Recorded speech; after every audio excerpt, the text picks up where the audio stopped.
points. He might light it up in the tournament, lead Duke to a national championship, and Skip, you know it's always, what have you done for me lately? That kid becomes the hot kid, and now all of a sudden, you get picked in the top 5, but you're not the #1 overall pick. So I think it would be a big mistake for him not to play if he's healthy. So you're telling me, if you're the GM of the team that hits the lottery and has the #1 pick, and if Zion has shut it down for the last, quarter of this season and missed all the playoff games, that you're telling me you might start thinking about R.J. Barrett if he had a great run through the NCAAs? I would just question a little bit what this kid is made of when an 18-year-old kid doesn't want to play basketball. Skip, you love basketball. You know sports. When you were 18, you couldn't wait to play. As a kid, you wanted to get out there and play and compete. And that's all I'm saying. If you're healthy. This is not football. I get football. Every play could be career-ending. Basketball, we've seen guys with worse injuries than this rehab and come back and play. So I'm just like, this whole protecting your stock and not playing when you're in college, he should have just sat out and waited for the scouts to come by his driveway and just say, we're going to pick you because we see you dunking in the driveway. But he played 26 games for Duke, and he played at a literally high level, and he vaulted past 4 kids who 2 services had ranked above him. How did he vault past them, Skip?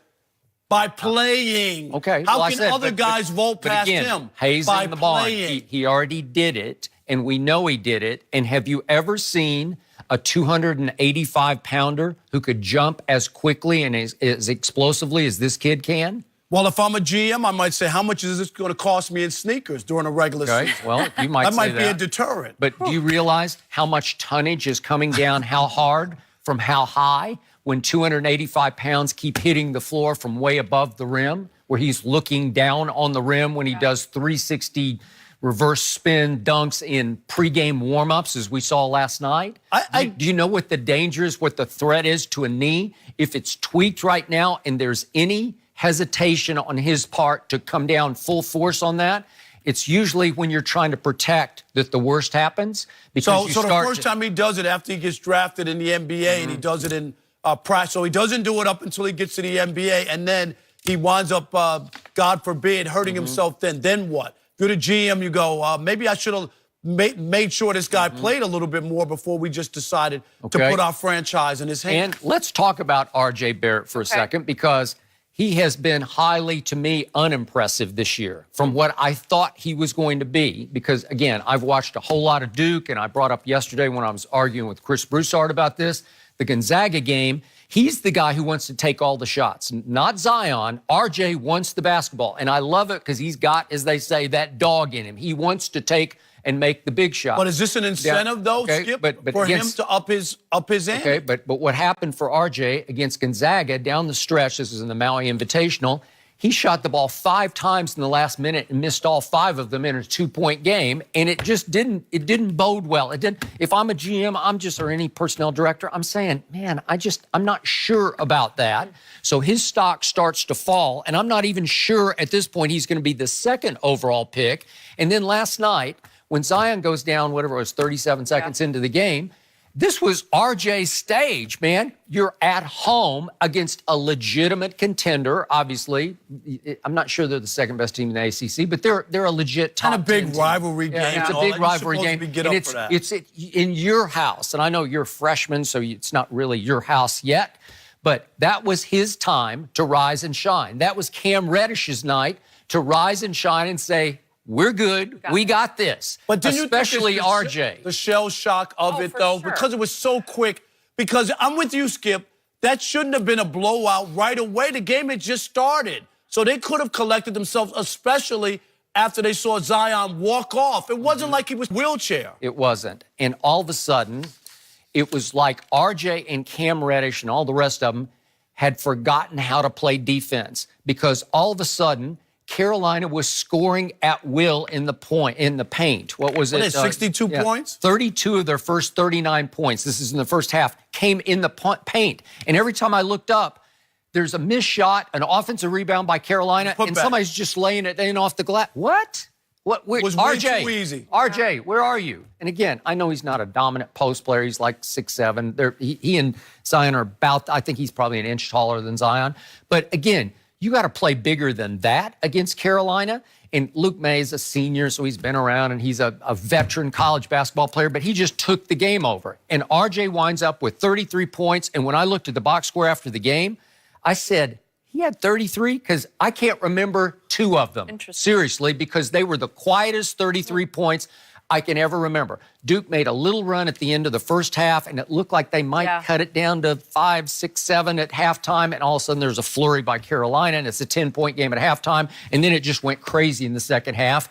And most of those 33 and most of Cam Reddish's 27 came in what almost felt like garbage time. So he did not do himself any favors. So he's playing last night. So, Rob Parker, why does the NBA want to force these kids to play 1 year of college basketball? So they can observe this on big stages. This is like this is like minor league baseball at the highest level, or there's no minor league football, obviously. Right. But what a great opportunity it is for the NBA to avoid making mistakes, because if these kids had gone straight into the draft out of high school, RJ would have gone way above Zion. There's no doubt about it. It was more, it's more about what you just said, is that they're trying to hedge their bets just and get as avoid much making making a mistake. How many of the young kids have we seen them draft when they used to draft them out of high school, and there's a wasteland full of those guys. Exactly. And they're just so afraid, I got to take him, because if I don't and he winds up being a star, then I look bad. So they wind up taking these guys who never pan out. Yep.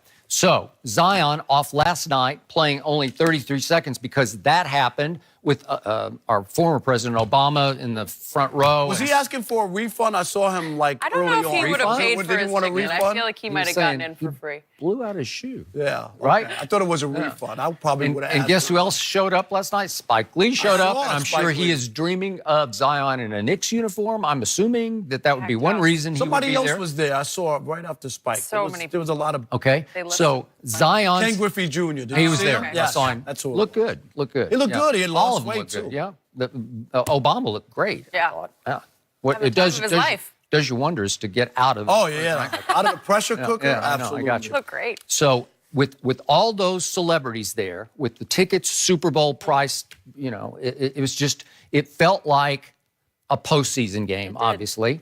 So Zion's mystique will rocket off this because he didn't play. So to me, his stock can never get higher. And I get you, and I loved it. And I know a lot of people loved what he said. This was after Scottie Pippen had said he should shut it down. And Scottie was talking about, he didn't even want him to play any this year, I think was his point. Why would you even risk it all?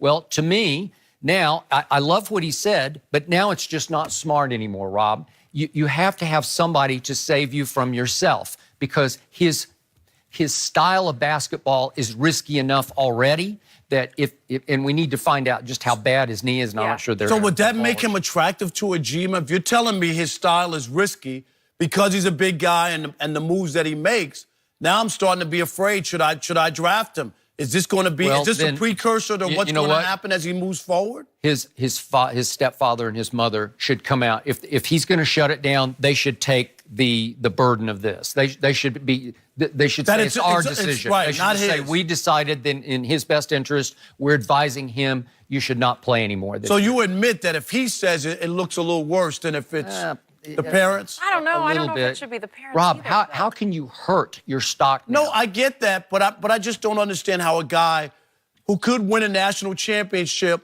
and I was thinking of this, and maybe, maybe it's a stretch, but maybe had LeBron played in college and won a national championship, would his mindset be totally different?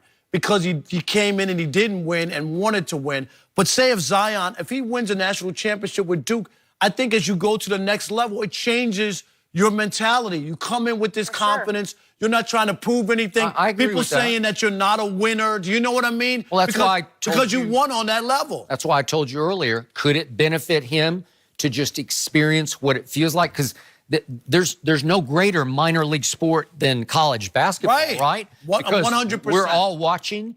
The TV ratings will be through the roof for Zion. It'll be some of the biggest audiences ever watch NCAA games. And certainly if he got to the national championship game, it would probably set records. So would that help him learn how to win at the highest level under the most pressure? Sure it would. Is it worth the risk right now, given his style of play and his girth and the way he can leap and crash to the floor? I say no. It's hard to know. I mean, well, all I would say is don't come crying to me if you somehow wreck your career. And look at like Derrick Rose. He's now your Timberwolf, but he hurt his knee so many times. He has his bursts, he has his moments, but there are a lot of nights I'm like, is that Derrick Rose anymore? I don't know. I don't really see that. Whenever you talk about injuries, it's hard. And Duke has 5 games left in the regular season. They actually end the regular season at North Carolina March 9th, which I know we don't know how he is and if he is injured, but I don't know. What if he came back for that game? I mean, there's a lot still. There's a lot more basketball to be played. And we're underestimating how important the tournament is for him. I mean, it's a big deal to play in those games. All right, will we end up seeing a fired-up LeBron for the rest of the season? He had something to share. We'll discuss that next. And don't forget, you can check us out every day on the Fox Sports channel on SiriusXM. We'll be right back.